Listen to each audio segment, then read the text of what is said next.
Alright guys, for today's video I'll be doing a dodge build. This build was not made by my own. I didn't really randomly think about this. This was inspired by not Lemon DC. If it wasn't for him making that dodge video, I would have even gave Black Belt a glance of even thinking about using it because I originally thought it was bad or just straight up useless.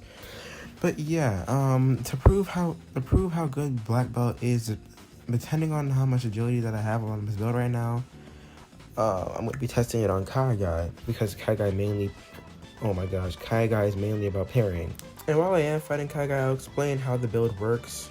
And here's the build if you guys want to use it. There's other builds that are probably better than this, but here it is for now.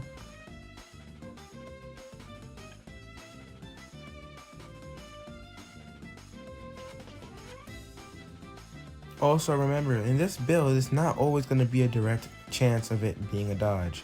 It's not a 100% chance, and this is definitely not anywhere near to a 50 if I'm really sure. I didn't really do the math on how much. I didn't do the math on the dodge chance. I'm probably gonna do it later on today because I'm too lazy to go spoil my brain to do math about a freaking build on pilgrammed. If you see me holding block, it's because I want bolster to do its job to where it'll at least parry one attack. And in its eighth form, it makes it to where even if when I'm blocking, it will still count as a parry, making me regen HP, making it to where I don't die too quickly. And finally, for the main thing was carrying this build is deception, if that's how you say it. Dodging an attack also triggers any effect that would have occurred had you parried instead. So yeah, it makes it to where if I dodge an attack, it makes it to where my value will activate as in it's me parrying the attack instead. So that's the main reason why I feel like deception is very useful in this build, to be able to regenerate HP so I don't die too quickly, since regen itself wouldn't be that good since I wouldn't be losing HP at the same time. I'm not stupid, but I don't understand how the ace really works that well, so I wouldn't really talk about it that much right now. If you're ever wondering what weapon to use because this build doesn't really have that much in like strength or anything, I'd probably suggest to use either Rusty Bell, the Sundana, or the Twisted Cage. You can use any weapon, but make sure there's enough DPS because you won't want to have to be doing 0.1 damage to the boss, or that will take literally decades to beat it. Rusty Bell because it can do good enough damage on its own with a certain reforge and gem on it.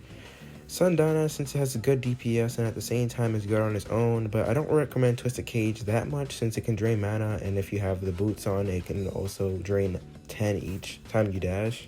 But if I'm being highly honest, this build is way more fun inside of PvP. Yes, it's good in PvE, but I suggest to use it more in PvP if you want to. And also, I'm not saying that you can't use it in PvE because I was able to beat False Believer with this build with Sundana, so yeah. But be very careful because he can break through some attacks sometimes. If I were to try taking a lucky guess, this build is at least somewhere around 30% or 40%.